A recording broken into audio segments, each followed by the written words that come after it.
Good job on the haircut, Dale. But it didn't happen. Where do we start? Gainsborough Trinity, 3-1 to Ashton. And just not an afternoon that will live long in the memory for the Trinity faithful that have travelled in good numbers again. No, I've literally just put on Twitter how I think the Trinity fans are amazing at the moment. I really am. I think Nathan Hott said the same to us. Liam King said the same. I've not once this season, and we've seen quite a lot of poor performances, heard a single boo. No. They're clapping players off, they're showing their support, they're showing their, loyalty to the club, to the players, to the manager. And I think they're a real credit to this club. A lot of clubs could learn a lot from Gainsborough Trinity fans. I really mean that. Yeah. Nathan Hott said, didn't he, that he could, when he was at Halifax, go in at half-time winning and get booed off because they weren't winning the right way. Yep. Exactly, they've just been brilliant, haven't they? They've been fantastic. And today, again, travelled in numbers. We know it's not just down the road here at Ashton. They pay their good money to get in. Yeah. You've got your programme. It's not a cheap do coming to an away game. And that's just scattered everywhere. They always are when we come to these away games. And despite the performances and the question, why do we bother? More than likely, they can be here again next week. Of course they will. They'll be. You watch Dunstan's next, isn't it? I mean, that's miles away. A trek to the northeast. And there'll be trophy draw being kind. And there'll be, a great number. And then it's FC United the week after. And I've been there a couple of times, and I know they'll follow again. It's just brilliant. It's really good. And if you're a Gainsborough Trinity fan watching this and you were here today, you should be proud because you've done your team good. Unlike the team on the pitch. Yeah. Once again, it's taken us to be 3-0 down before we've really turned up and almost, I don't want to say tried because players are trying, but both Liam and Nathan have intimated in their interviews that a good 4, 5, 6 players are being carried most weeks. But either defensively we're good or offensively we're good, but we can't get the consistency right where 1 to 11 we're constantly. Yeah, and I think it's different players each week, isn't it, as well? It's not like you could say, so-and-so's playing poor each week, get him out of the team. No. Consistency is that word I think we've used every single week this season. And when they beat Bamborough 4-1 a couple of weeks ago, I think everyone thought this is the turning point now. They played well that game, scored 4 goals, had a bit of luck with the goals. And since then, it's just not been good, has it? It's been... No, it's drifted back away the opposite way. Yeah, but they keep asking me at Radio Lancashire what's going wrong. I can't put my finger on it. I really can't say because I think as Liam King said to us a few times that normally when teams are struggling, you can tell the players aren't trying, but they are. They're putting in a shift. There was an incident today, I think, at 0-0 where I know Brandon Horton ended up heading it off the line. But you had about 4 or 5 Trinity players with their bodies on the line. Last ditch.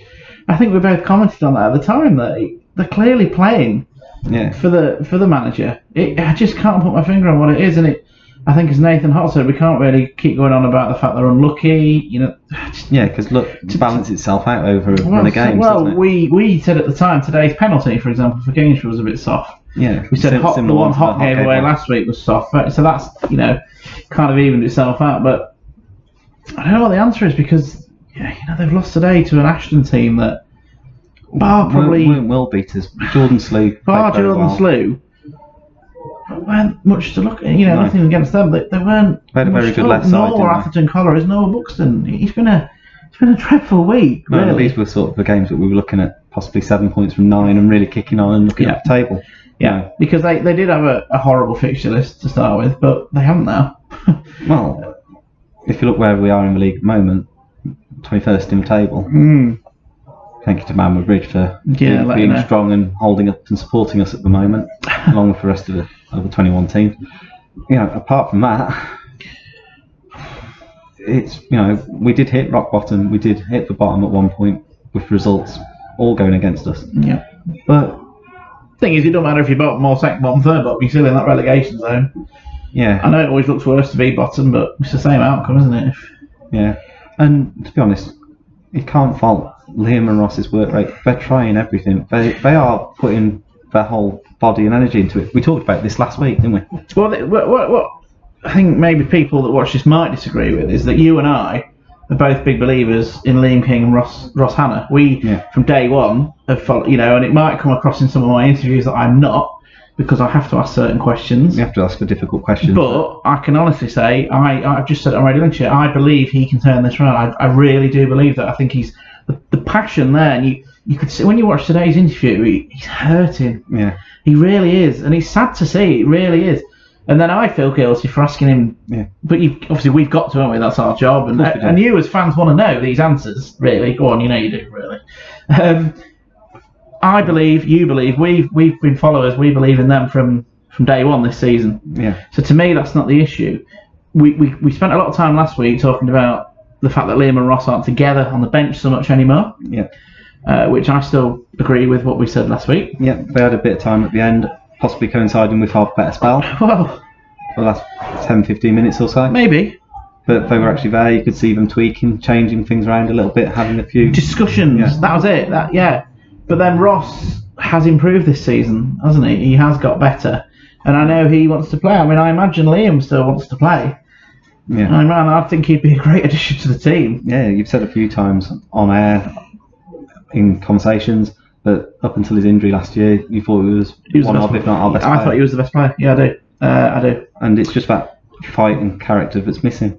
But we talked before about, where did managers go wrong? Dom, in the end, he couldn't manage the playing and the managing role. It was just all getting very much on top of him. You look at some of the players that he recruited that are doing very well in this league now. Obviously, one below where we where we were when he was in charge. Yep. But with Frex, he was changing over his rotation of players. We just didn't really seem to have a settled side. And then results obviously tailed away. Lee Sinnott, we were looking at him going, well, he doesn't seem to be interacting with the players. Something's not quite right. The dressing room seemed to have disappeared a little bit. With Liam, we still can't really put the finger on it, other than what they've said to us today, that a few players aren't hurting enough, haven't got that. It's bizarre, isn't it? Because there's a reason. I mean, the only reason we can say is games aren't good enough. But you always say that when teams aren't in a good run. But you can't say why. You can go on about the individual errors. You can go on about... But no, when a lot of clubs blame, fans, not necessarily games, but the first thing you go on is the manager. Well, we've had the captain come out tonight and say they're all behind him. We had the goalkeeper last week say they're all behind him, on and off air, didn't he? He said it to us as well, George, before he went back. He even said it afterwards, so that's true. That.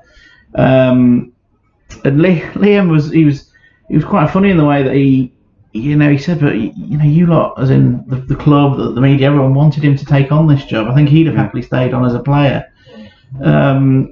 But he's trying, and it is a learning curve. And I just hope he turns it around. I really do. But looking at today, so what went wrong today? You have to take each game individually. Today, losing Joe Maguire after 5 minutes is a big blow. You set your team up a certain way. You lose the centre half after 5 minutes. But we combated that pretty well in the first half, and for 45 minutes, for 44 minutes and 30 seconds, it was 0-0.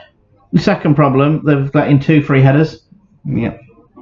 We had a free header ourselves and a couple of minutes before. I'm guessing the plan was for Nathan Hott to be up against Jordan Slew, and that had to change. Who was, I thought, their best player. Yeah. That had to change because of the injury. Topless came in, and so just all these little things, but it just all seem to be happening to Cambridge Trinity at the moment. And they're second bottom in the table. You had that in with George Willis being recalled. Yeah, I thought the young lad in goal did well. Yeah. Not really at fault for any goals. No. He came out a couple of times and missed the ball, but what is he, 17? 17 years To have that confidence to come out from corners, I'm impressed, and that'll only get better with age. Exactly. It can't be easy training with the team on Thursday. And getting thrown straight in to a... He didn't do a lot. He made a couple of decent saves as well, to be fair. He I think only once nearly cost us a goal. That's when that Brandon Halter header off the line, which was brilliant. Yeah. I don't know. It just really is frustrating. For me, I said this last Saturday. I feel sad. Yeah. It makes me feel sad. You can see the hurt in Liam King. You can see it. I mean, I came out and just asked him straight. Getting to know you over these few months, you're hurting, aren't you? And he is. You can see it in him, and that's so sad because we as media, you interact quite a lot, don't we, with the manager, and you get to know what they're like, and he's so proud to manage games for Trinity. He's like he said, didn't he, in this interview? He said, if he was asked to do it again, would he do it? Yeah. Without hesitation, he'd want to manage. He said, if you're offered the chance to manage games for Trinity, of course you're going to take it, whatever age you are. I mean, I think that's fantastic. I really did. It made me smile. That did. That's just great, Like I said, I don't think he's the issue. I think. He's been let down by a group of players. Mm-hmm. But could you name those group of players? Well, no. Well, No. Could you? Well, not that we're going to. no. But I don't think we. I But couldn't because it's different. Like Yeah. Nathan Hotz, I think his interview is really good. By the way, if you get a chance to watch, I was impressed. Yeah. But it was good, and as he said, it's different players, different weeks. Yeah. And Including- players need to take account, and players need to hurt how it's going. But we've had a few players that have come on and said players need to hurt afterwards. And at the moment, we're going home. You're a supporter of Gainsborough Trinity. It hurts you. Yeah. Everyone knows they're my second team. It hurts me. So it should really be destroying them. You know what I mean? There should be a real will to put it right. But and what's the answer? What do you think? Go back to what Liam said and change. What change means, what change looks like. That's for people at the top of the club to decide what that looks like. Do they back Liam in bringing in new players in the market? Is it a change at the top, a change of voice? I've got a lot of time for Liam and Ross as a management duo, and they will only get better. Yes, I agree. Would you put somebody in there to support them, to guide them, to be a bit more of a figurehead, allow them to do the background work that they're doing? Would they want to do that? Do they want to be the management? Really? Liam said he wouldn't turn it down, but I don't know. So many questions, isn't there? And we don't know the answer to any of them. And We're the media. it all comes down to it's a Saturday afternoon, a Saturday evening, and it's ruined our weekends. And you just know that It's always worse when you've travelled to an away game as well. I mean, I know you have to travel anyway to home or away, but when you've travelled to an away game and you've got, games was a couple of hours Premier, you've got the journey home, and you just feel rubbish.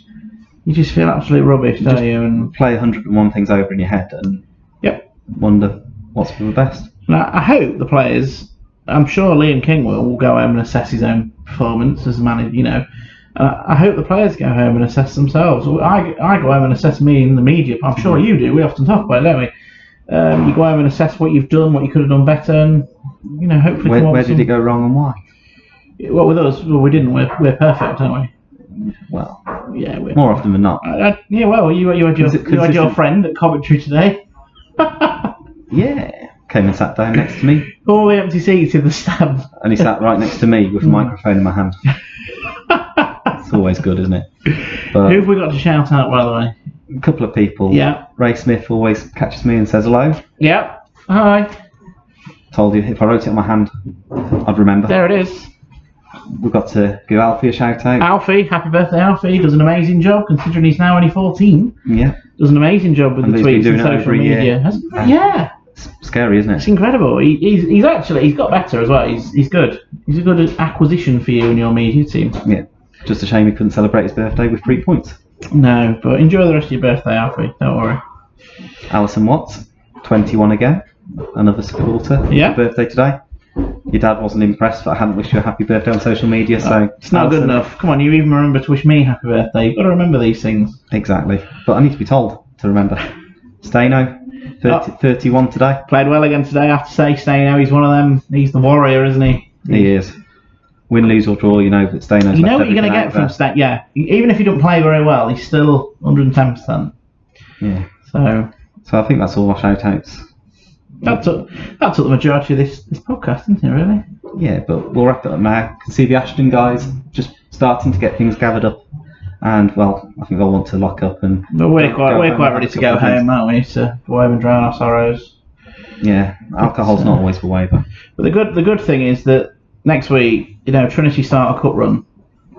It can start the season afresh, yeah, and hopefully Dunstan they can get through past them. yeah. Fingers crossed. Cut the season now and start it again. Exactly. Next week. That's a good thing about this league. There's so many games still to play. Stay positive. See you next week. Bye.